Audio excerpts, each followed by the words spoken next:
Um, Hi everybody. My name is Annie. I'm Annie Del, and for today's vlog, for today's video, um isosolve na natin yung the derivative of the inverse of sine x with respect to x is equal to 1 over the square root of 1 minus x squared.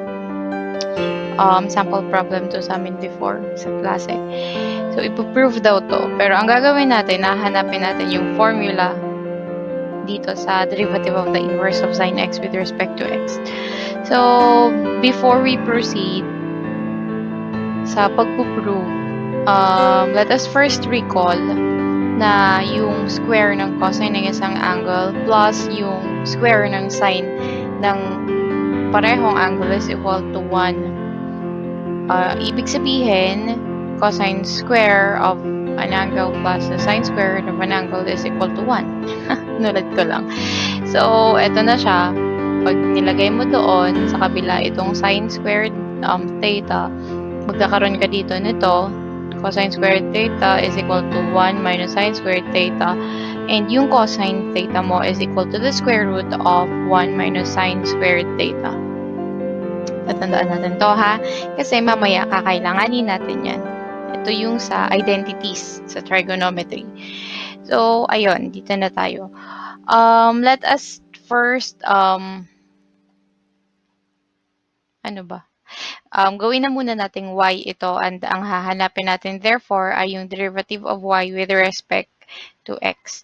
So, kung ang y natin ay the inverse of sine x, yan, ang x natin equal siya sa sine y. Alam natin na ang sine y, yung derivative ng sine y ay equal sa cosine y times the derivative of y with respect to x. Diba yung natin, rule doon? Rule ba yun? Formula ganyan sa derivatives na derivative of cosine, of sine u is equal to cosine u times the derivative of u with respect to x. Ito siya. So, ang derivative of x with respect to x is of course 1. Tapos, derivative of, by implicit differentiation nga pala, yung ginawa natin from here, by implicit differentiation, eto na siya.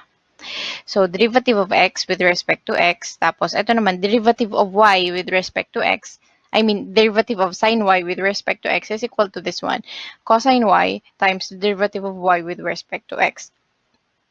Ito na yon, derivative of y with respect to x. Yung ito, di ba? Kasi nilet natin tong inverse ng sine x. Nilet natin siyang equal sa y. So, ito na siya. Ang hahanapin natin or ang kailangan natin, ito. Eh di, ibig sabihin, di ba 1 to?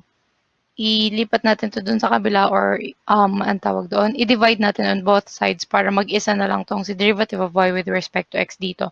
Magkakaroon tayo ng derivative of y with respect to x is equal to 1 over cosine y.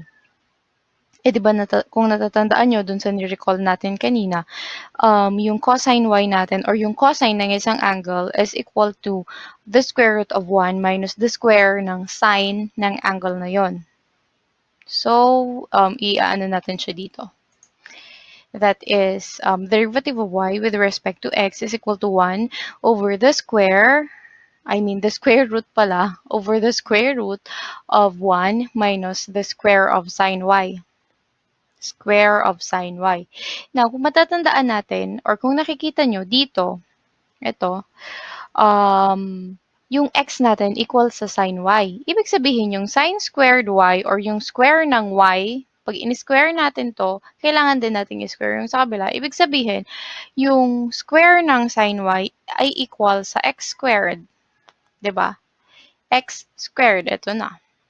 So, kung ganon, ibig sabihin, yung derivative of y with respect to x, which is ito nga, ay equal sa 1 over the square root of 1 minus x squared. Therefore, the derivative of inverse of sine x with respect to x is equal to 1 over the square root of 1 minus x squared. Malabo ata, pero yun yun. Na-prove na natin siyang ito nga siya.